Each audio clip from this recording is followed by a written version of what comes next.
You need to find another place to live. From now on, we'll manage the house ourselves. My brother and his wife, with my mother's support, want me out, treating me like an obstacle. Do they realize I've been covering the living expenses? It's surprising they'd be so disrespectful. In my head, I decided to take action. Hello everyone, my name is Margaret, and I am a 30-year-old woman living with my parents. After college, I tried to make it in the outside world but found it tough. Initially, I searched for jobs while getting unemployment benefits. Later, I discovered remote work and became a freelance engineer using my scientific skills. Starting with small projects, I earned a modest income but gained valuable experience. Working from home allowed me to make enough money without dealing with people too much, boosting my confidence. I progressed steadily, taking on larger projects, and my income grew. After a year, I earned as much as a regular company employee. The issue is my parents, especially my old-fashioned mother, struggled to understand my work-from-home setup despite my detailed explanations. My father gets it, but my mother fears what she doesn't understand. No matter how many times I emphasized my commitment to my job, my mother would say things like, "How long will you stay home?" I initially thought it was for your mental health, but it's been over 2 years. You should try working outside more. Despite my sincere explanations, she didn't quite grasp it. She often suspected my online work, saying, "You're just doing something online." How could I make her understand? Even with emails from clients and my salary statements, she wouldn't accept my lifestyle. She went as far as suggesting, "Isn't it some shady business or a weird religion you're into?" That's not true, I explained. I receive regular payments, and it's a reliable job. But she wouldn't budge, worrying endlessly about the possibility of it being unemployment benefits. I had thought about living on my own, but I hadn't saved enough money yet. Around that time, my father needed nursing care due to deteriorating health. He retired early, facing a sudden loss of income. When I expressed concern, he reassured me, "Oh, Margaret, I've got my pension. I'll make it work." Considering my mother's spending habits, I asked, "Are you sure you can handle it?" Regardless, we had to manage with our savings. My father looked tired, perhaps feeling anxious about the future. He supported me financially through college and even when I returned home due to mental health issues. Is it a good idea to leave my father alone and live on my own? My mother was also puzzled by my father's sudden condition. Wanting to give back, I decided to stay home and support the family. "Don't worry, Dad. I'll take care of things from now on." "Oh, really?" my surprised father questioned.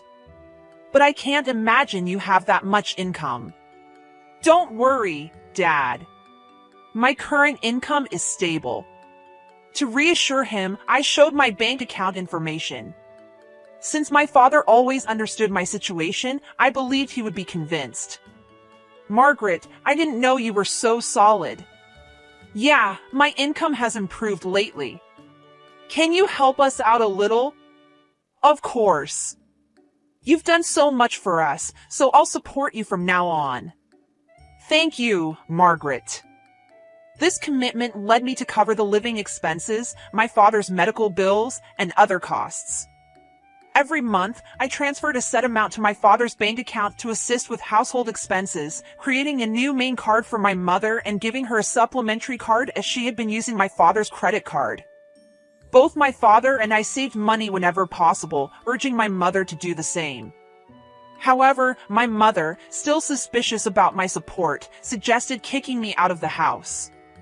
My father, recognizing my financial contribution, convinced her it would be harder without me. Reluctantly, she agreed to let me live with them. I continued working while helping at home, but my mother took my assistance for granted and became strict. "Can't you finish your chores faster?" "Sorry, it's not easy. I'm working at the same time."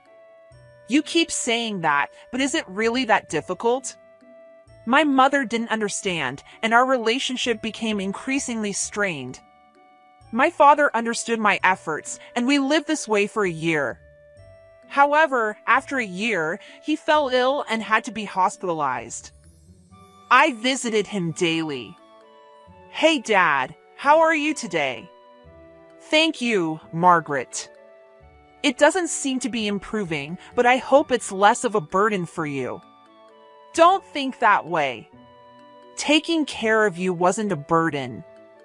But I know you and Mom haven't been getting along. After my father's hospitalization, my relationship with my mother worsened. Living with her felt suffocating, but I still wanted to support both my parents as a family. I cherished memories of my mother making my lunchbox and putting effort into dinner when I was a student. However, my perspective changed when my brother Frank and his wife Anna unexpectedly arrived one day. My mother seemed to have invited them without telling me. My brother announced, "We're going to live here now." I was shocked and asked why. He explained, "Mom was worried. She thought it might be tough for you to live here alone while Dad's not around." Surprised, I turned to my mother, but she avoided eye contact. My brother added, "We'll support you, Margaret." His wife, however, hinted at something more with a smirk. My mother stated, "Thanks to both of you. Margaret, be prepared to contribute. Otherwise, it might be hard for you to stay in this house." The situation with my brother and his wife being invited to our house was unexpected. My brother, with a degree from a prestigious college, worked for a solid company, presumably earning a good salary. However, I was also dedicated to my work. Could they manage without me? A new chapter of living together began. Living with them turned out to be more challenging than I thought. "Margaret, why aren't you up yet?" "Wake up and make breakfast," my brother's wife yelled, banging on my door. "I'm already up. I'm working early." I was fully awake and in work mode. As a morning person, this was my most focused time of the day, and I wanted to spend it without any disturbances. "Really? Then get on with it and get breakfast ready." "Do I have to make everything by myself?" Our family usually had a relaxed morning, eating when and what we wanted. But with my mother and brother's wife at home, I thought it was normal for her to prepare breakfast. She insisted, "We're living together, so we need to cooperate, right?" Reluctantly, I helped prepare breakfast, but they weren't satisfied. "Is this all you made?" "This isn't enough." I had prepared soft scrambled eggs, a lettuce salad, buttered toast, and a juicy sausage. A decent breakfast, I thought. Did I miss something? "If you don't want it, you don't have to eat it." They looked surprised at this response. "What's with that attitude? Who do you think you are? This is unacceptable. You should help with the housework." "But I have work to do too." "Work? Really? I can't believe it. What kind of work is that? Are you crazy?" My brother and his wife questioned and scolded me. My brother, influenced by my mother, tended to look down on me and make fun of me. Despite this, my work time was precious. I headed to my room, packed my laptop, and left the house. "Wait, where are you going?" Ignoring my brother's voice, I went straight to my father's hospital room. He looked surprised as I entered. "Margaret, what's wrong? You seem flustered." I explained the situation, and my father expressed surprise. "I didn't know they were." "I'm sorry, Margaret. Don't worry about it. You can choose your own way of life." Feeling lost, I thought about my mother's comfort with Frank at home. My father reassured me, "You don't need to stay where you're not comfortable. I want you to live happily, so live your life the way you want to." Thank you, Father. Encouraged by my father, I decided to leave home. When I returned in the evening, a tense scene awaited me.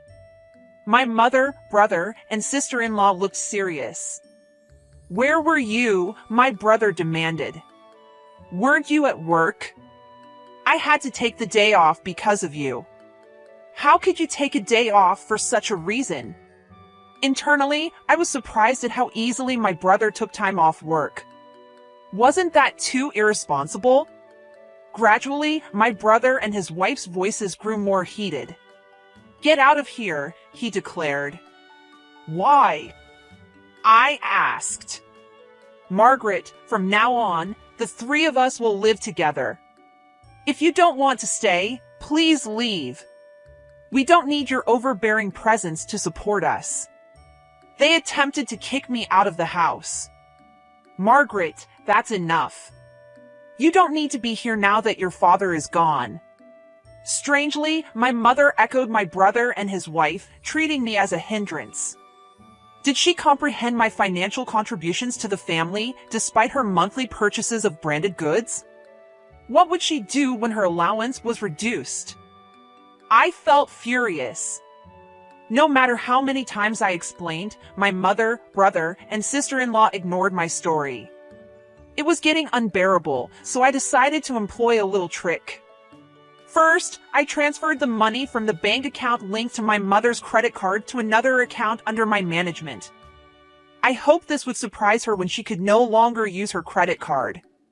Additionally, I moved some funds from my father's account, which had been supporting the family finances, similarly. Only my father's medical expenses could be covered from his separate account, unknown to my mother. Consequently, a significant portion of the family's financial responsibility now rested on my brother and his wife. Not knowing the details of my brother's income, I was certain he would now feel the burden more than ever. After completing all the necessary formalities, I packed my belongings and declared, I'm leaving this place. My mother, brother, and sister-in-law looked surprised at my words. Despite their constant harassment, they didn't anticipate that I would actually take action. But as I observed their expressions, it seemed like they were enjoying the situation. You're finally leaving. I've never seen such a troublesome person. You won't be coming back, will you? Their relentless belittling was unbelievable. Of course not. Don't contact me. They smiled as I left, but what would they think after I departed? Internally, I smiled and embarked on a new life. My new home was peaceful, allowing me to savor my own time and concentrate on my work. As expected, one day I received a call from my brother. I told you not to contact me. What's wrong? His voice held surprise and urgency. Margaret, yes, that's right. Why are you asking now? Why didn't you tell me? We had no idea. Well, I did mention several times that I was working, but neither you nor Mom believed me, right? Well, Mom said a lot of things, and I was a little confused. So, that's not my fault, right? No, it's not. But I'm having a problem with money. Mom's been spending quite a bit, and on top of that, we haven't been able to pay the house utilities and stuff. Yes, I was able to do it because I was supporting you in so many ways. I'm not home anymore, so you have to do it. Margaret, I need your help to transfer some money to my bank account. What? I beg you, can you transfer some money over now? You must be joking. You're working for a big company. Isn't that how you make a living? Well, actually, I got fired from that company. What? Why? I made a big mistake. Was that before you moved back to our parents' house? My brother's reply left me speechless. I guessed correctly.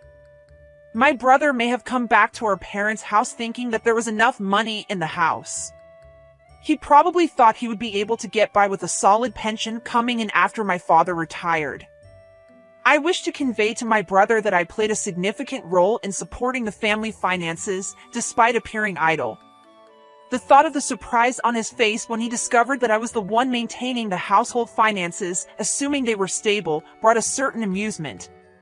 The same revelation awaited my brother's wife and mother. My brother's wife implored, "We need your help. We're running out of savings." My mother echoed, "Your father is really upset about this. He won't contribute to the household finances anymore. We're in a tough situation. I've supported you enough. You're all healthy, so work hard and support yourselves. I'll cheer you on."